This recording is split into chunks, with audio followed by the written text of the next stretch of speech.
पाकिस्तान में health care sector और इस मार्केटिंग का क्या कम्बिनेशन है और इससे क्या फ़ायदे हो सकते हैं। अगर आपके दांत में भी दर्द होता है ना, तो आप सबसे पहले ढूंढते हैं वेबसाइट के ऊपर जाके या गूगल के ऊपर जाके। इसके डिजिटलाइजेशन की ज़रूरत ज़्यादा जो हमें प्रोमिनेंट नज़र भी आई और नीड क्रिएट भी हुई, वो कोविड के टाइम में थी। तो आपकी सर्विसेज नहीं पहुंचती हैं, जब लोगों तक आपकी सर्विसेज की अवेयरनेस नहीं पहुंचती है, जब आप उस पूरी अपने टारगेट ऑडियंस को कवर ही नहीं कर पाते, तो ऑब्वियसली आपकी सेल्स भी नहीं होती हैं और लोगों को फैसिलिटेट भी नहीं किया जा सकता। काफ़ी ज़्यादा सर्विसेज ऐसी हैं हेल्थ केयर की जो आप ई-कॉमर्स के थ्रू भी सेल कर सकते हैं, प्रोडक्ट सेलिंग है एंड दैट्स इट। लेकिन सर्विसेज भी सेल हो रही हैं, ऑनलाइन कंसल्टेशंस करते हैं और ऑनलाइन कंसल्टेशंस के भी हम उसी तरीके से परचेज़ करते हैं वेबसाइट से जैसे आप प्रोडक्ट को परचेज़। डॉक्टर इरफान कैसर के शौम खान, कौन उनको नहीं जानता, सोशल मीडिया पे रहता है आज के दौर में और उनको नहीं जानता।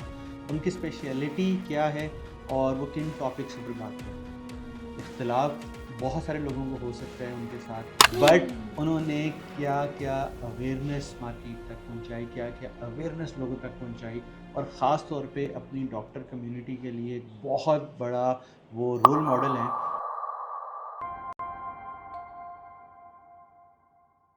जी अस्सलाम वालेकुम। आज हम आए आपके सामने एक और स्पेशल सेशन के लिए। मिस सैरिश हमारे साथ आज मौजूद है हमारे स्टूडियोज़ में। Miss सैरिश is expert in marketing and in digital marketing specially for health care sector. तो आज हम मिस सैरिश से ये मालूम करेंगे कि डिजिटल मार्केटिंग का इम्पेक्ट या इफ़ेक्ट हेल्थ केयर सेक्टर में क्या है, पाकिस्तान में हेल्थ केयर सेक्टर और इस मार्केटिंग का क्या कम्बिनेशन है और इससे क्या फ़ायदे हो सकते हैं। और हम लोग जो कि डिजिटल मार्केटिंग या ई कॉमर्स फील्ड से रेलिवेंट हैं, हम लोगों के लिए शायद जो हेल्थ केयर सेक्टर है वो एक हॉस्पिटल या डॉक्टर या मेडिसिन या फार्मेसी तक महदूद है।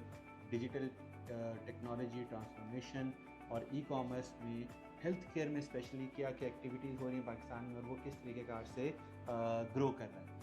जी मिस, कैसी हैं आप? Thank you so very much mister Mubeen.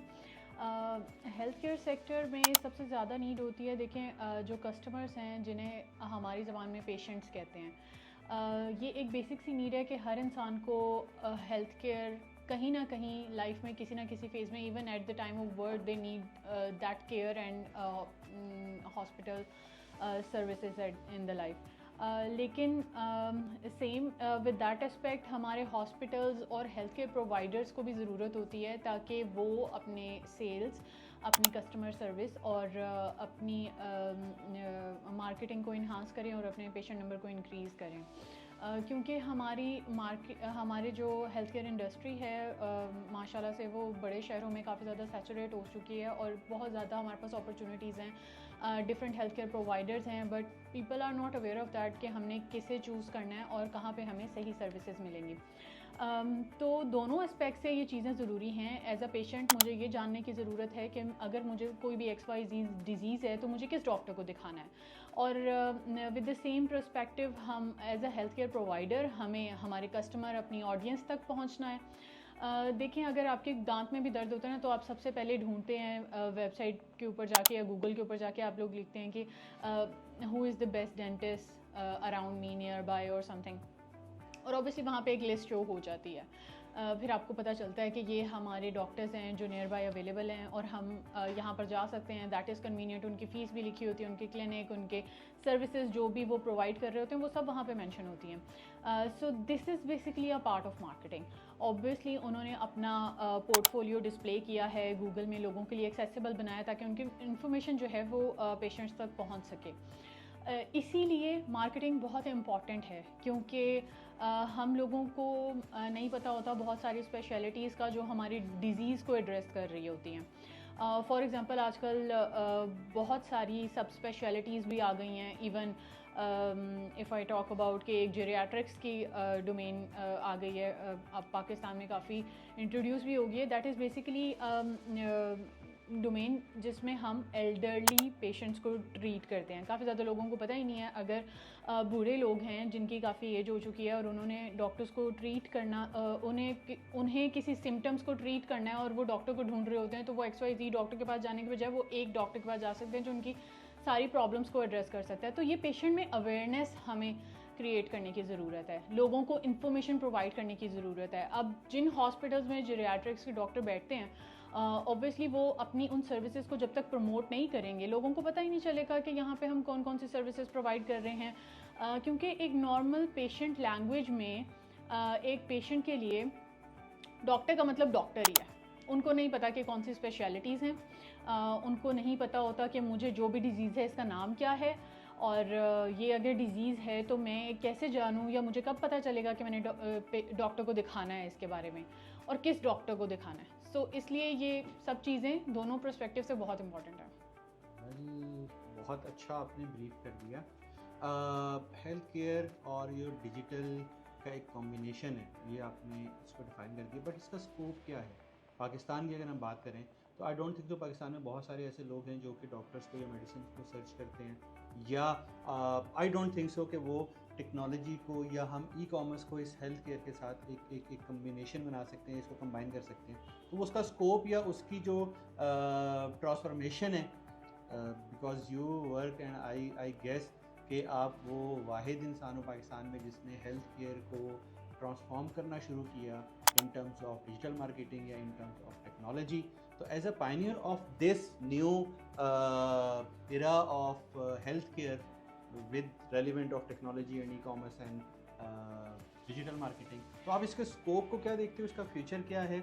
Secondly, as a newbie मैं अगर इस इंडस्ट्री में आना चाहता हूँ तो मेरे लिए कौन कौन सी डायमेंशंस हैं जिसके ऊपर मैं काम करके अपने लिए कुछ अच्छा कर सकता हूँ? अच्छा, आपने माशाल्लाह से एक ही सवाल में मुझसे 3-4 चीज़ें पूछ ली हैं, मैं वन बाय वन एलैबोरेट कर देती हूँ।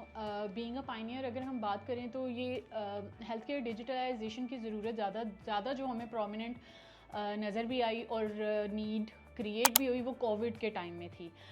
कोविड के टाइम में लोग क्योंकि काफ़ी ज़्यादा डरे हुए थे, बाहर नहीं जा सकते थे, और सबसे ज़्यादा जो टेस्ट चल रहे थे वो हेल्थ केयर से रिलेटेड थे, और वो कोविड का ही टेस्ट था। सारी इंडस्ट्रीज़ में एक डाउनफॉल आया, लेकिन हेल्थ केयर इंडस्ट्री ने ग्रो किया ड्यूरिंग दैट टाइम जब सारे बिजनेसेस बंद हो गए थे। सो वहाँ पे पता चला कि हम डिजिटली इन चीज़ों को, हेल्थ केयर को, जो बेसिकली मतलब हेल्थ केयर का कॉन्सेप्ट शायद लोगों को होता है कि नहीं हम जाएंगे डॉक्टर के पास तो ठीक होंगे, वरना हम नहीं हो सकते या हमारा सही से ट्रीटमेंट नहीं होगा, तो वो एक कॉन्सेप्ट चेंज हुआ और उसकी नीड वहाँ पे क्रिएट हुई। अब किस हेल्थ केयर प्रोवाइडर ने उसको कैसे अडेप्ट किया, ये उनकी स्ट्रैटेजी पे डिपेंड करता है, but there is a huge need of that. क्योंकि लोगों तक जब आपकी सर्विसेज नहीं पहुंचती हैं, जब लोगों तक आपकी सर्विसेज की अवेयरनेस नहीं पहुंचती है, जब आप उस पूरी अपने टारगेट ऑडियंस को कवर ही नहीं कर पाते, तो ऑब्वियसली आपकी सेल्स भी नहीं होती हैं और लोगों को फैसिलिटेट भी नहीं किया जा सकता। So there is a need of that. Second thing you were talking about कि how we can create career in it. Obviously health care का मतलब लोगों को लगता है कि डॉक्टर ही होगा, तो लाइक अगर किसी ने MBBS किया है तो वो हेल्थ केयर में है। नहीं, बहुत सारी नॉन क्लिनिकल स्पेशलिटीज़ भी होती हैं जिसमें ग्रोथ के चांसेस होते हैं। फॉर एग्जांपल अगर मैं मार्केटिंग एंड सेल्स की बात करूं, लेकिन अनफॉर्चुनेटली हमें इसके ऊपर काफ़ी कम गाइडेंस मिलती है, काफ़ी कम नॉलेज मिलता है, काफ़ी कम इंफॉर्मेशन मिलती है कि बेसिकली सेल्स, हेल्थ केयर की सेल्स को कैसे प्रमोट करना है। हमारे पास प्रोडक्ट की सेल्स के ऊपर तो बेतहाशा इन्फॉर्मेशन अवेलेबल होती है, लेकिन किसी को ये नहीं पता होता कि services, specially health care services की प्रमोशन कैसे हो सकती है। आप कैसे पेशेंट नंबर इंक्रीज़ कर सकते हैं हॉस्पिटल में, आप कैसे अपने लैब टेस्ट के नंबर इंक्रीज़ कर सकते हैं, आप कैसे अपने बिजनेस को प्रॉफिट में लेके जा सकते हैं। सो यहाँ पे एक डोमेन है जो मैं चाहती हूँ कि लोग हमारे इसमें आएँ और इन चीज़ों को सीखें, और obviously there is a scope of this. Sales का मतलब सिर्फ प्रोडक्ट सेल्स नहीं है। Very well. अच्छा, लास्ट क्वेश्चन मिस आपसे, जो कि शायद मैंने आपसे पहले भी एक क्वेश्चन ये किया था। न्यू बी के लिए जो इसका स्कोप है उसकी डायमेंशंस क्या है? लाइक मैं सर्विस सेल करना चाहता हूँ, वो सर्विस कैटेगोरिकली अगर हम उसकी बात करें तो वो क्या क्या हो सकती हैं? ठीक है, लाइक मैं ये चाहता हूँ कि लाइक अगर कोई इस इंडस्ट्री में जंप इन करना चाहता है जिसका अभी शायद बहुत ओपन स्कोप है, ठीक है। आई डोंट रिमेंबर, एक बुशरा हैं जो हमारे साथ कनेक्टेड हैं कराची से, डिप्लॉयड में, वो बहुत काम कर रही हैं हेल्थ केयर एंड टेक्नोलॉजी में, और इसके अलावा शायद मेरे सर्कल में या मैं बहुत मखसूस लोगों को जानता हूँ या बहुत मखसूस एप्लीकेशंस हैं या वेबसाइट्स हैं जो कि हेल्थ केयर के ऊपर काम कर रहे हैं। तो कैटेगोरिकली क्या क्या डायमेंशंस हो सकती हैं, क्या क्या फील्ड्स हो सकती हैं ताकि जिनके ऊपर मैं जंप इन कर सकता हूँ इस इंडस्ट्री में आने के लिए? देखिए, अगर आप आईटी पर्सपेक्टिव से बात कर रहे हैं तो उसमें मैं ये बता सकती हूँ कि हमारी बल्कि काफ़ी ज़्यादा सर्विसेज ऐसी हैं हेल्थ केयर की जो आप ई कॉमर्स के थ्रू भी सेल कर सकते हैं। ठीक है, आप मेडिसिन बेच रहे हैं, आजकल लोगों ने अपनी वेबसाइट बना ली है, देयर इज़ अ कार्ट, और ऑब्वियसली एक प्रोडक्ट सेलिंग के तौर पे हमारी मेडिसिन सेल हो रही हैं, समझ में आता है, ठीक है, प्रोडक्ट सेलिंग है एंड दैट्स इट। लेकिन सर्विसेज भी सेल हो रही हैं। फॉर एग्जांपल हम ऑनलाइन कंसल्टेशंस करते हैं और ऑनलाइन कंसल्टेशंस के भी हम उसी तरीके से परचेज़ करते हैं वेबसाइट से जैसे आप प्रोडक्ट को परचेज़ कर रहे होते हैं। सिमिलर टू दैट बहुत सारी कंसल्टेंसीज ऐसी होती हैं, आपको होम बेस्ड सर्विसेज मिल जाती हैं। So IT is also growing in that field, लेकिन सब हॉस्पिटल्स और सब हेल्थ केयर प्रोवाइडर्स इन चीज़ों को नहीं देख रहे हैं, जिससे देखा जा सकता है। और पाकिस्तान में हेल्थ केयर सेक्टर में डेवलपमेंट की काफ़ी ज़्यादा गुंजाइश है इस चीज़ के ऊपर, जिसके ऊपर काम किया भी जा रहा है, और स्पेशली इसकी अवेयरनेस पॉइंट ऑफ व्यू से मैं भी काम कर रही हूँ। बेसिकली लोगों तक अगर आपकी सर्विसेज नहीं पहुँचेंगी तो वो बिकेंगे भी नहीं। डॉक्टर्स हैं, उन्हें स्पेसिफ़िकली जो MBBS स्टडीज़ पढ़ाई जाती हैं कि पूरा ह्यूमन बॉडी कैसे फंक्शन करती है, क्या डिजीज़ होती हैं, कैसे हम उन्हें ठीक करते हैं, and all that obviously they are expert in that. लेकिन after getting their degree and when they start their practicing, तो उनको एग्जैक्टली नहीं पता होता कि ठीक है, अब मुझे ये तो पता है मैंने पेशेंट को ठीक कैसे करना है, लेकिन पेशेंट उनके पास आएगा कैसे। So which is basically a point of growth for the doctors as a newbie doctor. ठीक है, और स्पेशली इसमें फिर वो डॉक्टर्स भी आ जाते हैं जो अब्रॉड से पाकिस्तान वापस आए होते हैं या अब्रॉड से पाकिस्तान आए होते हैं, इन बोथ केसेस। लोगों को उनका पता नहीं होता, लोगों को उनकी स्पेशलिटीज़ का नहीं पता होता, और वो फ़ॉरेन ट्रेंड होते हैं, फ़ॉरेन क्वालिफाइड होते हैं, which is very important for the patients to know कि उनके पास कितनी अच्छी एक्सपर्टीज़ हैं। अब they are practicing in hospital setups और in their private clinics, but they are not having patients or they are not getting their footfall. So it's very important for the doctors to learn about digital marketing and to get those skills at least, or to have the understanding of digital marketing, that how they can promote their services and how they can aware that how they can aware their patients that we are trained enough and you can come and visit us.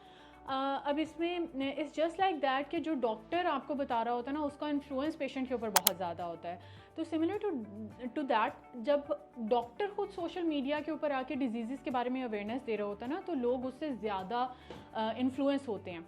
और even मैंने बहुत सारे ऐसे patients को भी देखा है जो specially to in response to that video वो उसी डॉक्टर को ढूंढने के लिए जाते हैं और वो कहते हैं कि मैंने इसी डॉक्टर से इलाज करवाना है। So digital marketing health care में and being a clinical person आपके लिए बहुत इम्पॉर्टेंट है, और इसकी अवेयरनेस बहुत इम्पॉर्टेंट है। अलॉन्ग विद दैट मुझे लगता है कि हमें मेडिकल कॉलेजेस में ही इस चीज़ की एजुकेशन देनी चाहिए। डॉक्टर्स को भी मार्केटिंग और डिजिटल प्लेटफॉर्म को कैसे यूज़ करना है फॉर देयर एक्सपर्टीज़, हमें ये ज़रूर ट्रेन करना चाहिए हमारे डॉक्टर्स को। नहीं, मेरे नहीं ख्याल करना चाहिए। हम डॉक्टर्स को सर्विसेज देते हैं इन चीज़ों की, अगर वो खुद सीख लेंगे तो इलाज भी कर रहे होंगे, मार्केटिंग भी कर रहे होंगे, तो हमारी इनको ज़रूरत नहीं रहेगी। No, at least they must have that knowledge. On a very serious note, let's suppose जैसे मेरे दिमाग में एक आइडिया आया था कि मैं अभी लाहौर शिफ्ट हुआ एक एरिया में और मुझे वहाँ पे डेंटिस्ट की ज़रूरत थी, तो मैंने गूगल के ऊपर जाके, गूगल बिजनेसेस के ऊपर जाके, गूगल मैप के ऊपर जाके उन डेंटिस्ट को सर्च किया जो कि मेरे नियर अबाउट। अगर एक बहुत अच्छा डेंटिस्ट मेरे उस एरिया में है बट वो गूगल लिस्टिंग के ऊपर नहीं है, उसका फेसबुक पेज नहीं है, उसकी वेबसाइट नहीं है, किसी मोबाइल ऐप पे नहीं है, किसी जो डॉक्टर सर्विसेज काफ़ी सारी ऐप्स भी बन चुकी हैं वहाँ पे कहीं नहीं है, तो वो सर्च पे नहीं आए, ठीक है, तो मेरे जैसे लोग उन तक पहुँच नहीं सकते, ठीक है। वो उसी रेफरेंस बेस के ऊपर है कि मुझे कोई बताएगा कि वहाँ पे अच्छा डॉक्टर है, आई नो आ गए, नोज आ गए, तो उसी तरह मैं उस डॉक्टर तक पहुँच सकता हूँ। बट आई थिंक अब ये ज़्यादा ज़रूरी, ज़्यादा इंपॉर्टेंट ये हो चुका है कि मैं उस डॉक्टर के फीडबैक देखूँ, उसके टेस्टिमोनियल्स देखूँ और उसकी लोकेशन देख सकूँ, उसके विजिटिंग आवर्स देख सकूँ। अब रमज़ान में मेरे दांत में प्रॉब्लम था, तो तकरीबन रात को 2:30 बजे मैंने गूगल पे सर्च किया, कुछ 6-7 डॉक्टर्स की लिस्ट आई और उसमें से एक डॉक्टर पे लिखा हुआ था ओपन। उसको मैंने कॉल किया, उसने बोला हाँ जी हमारा क्लिनिक जॉर्ज टाउन में है और हम 24 घंटे ओपन होते हैं। तो ये इंफॉर्मेशन आप डिजिटली सर्कुलेट कर सकते हो, और जिस तरह मिस ने भी कहा कि वो आप बहुत अच्छा काम भी कर रहे हो बट आप उसको प्रमोट नहीं कर रहे हो, तो आई थिंक उस अच्छे का फ़ायदा नहीं होगा। अगर आप अच्छा काम करो, बहुत नोबल आई थिंक प्रोफेशन है ये, तो आप अपने अच्छे काम के साथ थोड़ी सी अपनी मार्केटिंग की चीज़ें भी आपको ऐड करनी पड़ेंगी, जिससे आपकी सिर्फ एक फील्ड में नहीं। अब मैं एग्जांपल देना चाहूँगा, डॉक्टर इरफान कैसर फ्रॉम मुल्तान, कौन उनको नहीं जानता, सोशल मीडिया पे रहता है आज के दौर में और उनको नहीं जानता। उनकी स्पेशलिटी क्या है और वो किन टॉपिक्स पर बात करते हैं। इख्तलाफ बहुत सारे लोगों को हो सकता है उनके साथ कि उनके वो इंजेक्शन वाली चीज़ें या समोसा वाली चीज़ें, बट उन्होंने क्या क्या अवेयरनेस मार्केट तक पहुंचाई, क्या क्या अवेयरनेस लोगों तक पहुंचाई, और ख़ास तौर पे अपनी डॉक्टर कम्युनिटी के लिए बहुत बड़ा वो रोल मॉडल हैं कि आप सोशल मीडिया के ऊपर आके अपनी सिर्फ वो डॉक्टरी वाले ज्ञान नहीं दे सकते हो, बहुत सारी और चीज़ें हैं, आपके अपने एक्सपीरियंसेस हैं, ठीक है। सिर्फ आप ये नहीं बताओ कि आप ये दवाई खा लो से ठीक हो जाओगे, आप ये चीज़ें भी बताओ कि आप ये काम ज़िंदगी में नहीं करो क्या कि आप इस बीमारी में मुब्तला ना हो। जैसे आप समोसे नहीं खाओ आपका पेट ख़राब नहीं होगा, ठीक है, तो आपको फिर पेट ठीक करने के लिए डॉक्टर के पास नहीं जाना पड़ेगा। तो खैर jokes apart, thank you miss Sarish, बहुत बहुत शुक्रिया आपका। आपने अपना कीमती वक्त हमें दिया, अपनी कीमती राय से हम लोगों को नो अवेयरनेस दी, और कुछ न्यू टर्म्स और कुछ न्यू रास्ते हम लोगों के लिए लेके आए कि हम ई कॉमर्स या डिजिटल मार्केटिंग सिर्फ प्रोडक्ट सेलिंग के लिए नहीं कर रहे, हमारे पास और बहुत सारी ऑप्शंस हैं। हम एज अ सर्विस प्रोवाइडर बहुत सारे काम कर सकते हैं, जो कि इस टाइम मार्केट में जिनका बहुत ज़्यादा रूम भी है, जिनका बहुत ज़्यादा स्पेस भी है। Thank you so much. Thank you so much.